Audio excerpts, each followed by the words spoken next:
ఈ సందర్భంగా నేను చెప్పాల్సినటువంటి ఒక మాట ఏంటో తెలుసా? నీకు ఆయుష్ని పెంచేది ఎవరో తెలుసా? ప్రభు అయినటువంటి దేవుడే.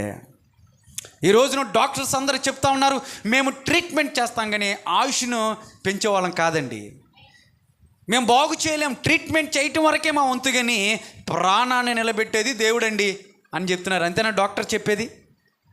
ఎంత లక్షలో ఎంత డబ్బు పోసినప్పుడు కూడా వాళ్ళు చెప్తున్నటువంటి మాట, మేము మా ప్రయత్నం చేసామండి, మా ప్రయత్నం చేసాం, దేవుడు కనికరించేలా ఏం చేయమంటారు అంటారు వాళ్ళు గట్టిగా మాట్లాడితే. నిజమే,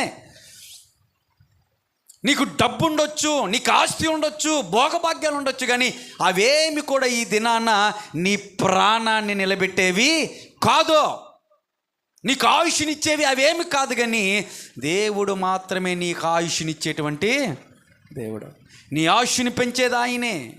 ఇక్కడ హిజ్కియా యొక్క ప్రార్థన విని దేవుడు ఏం చేశాడు తెలుసా? ఆయుష్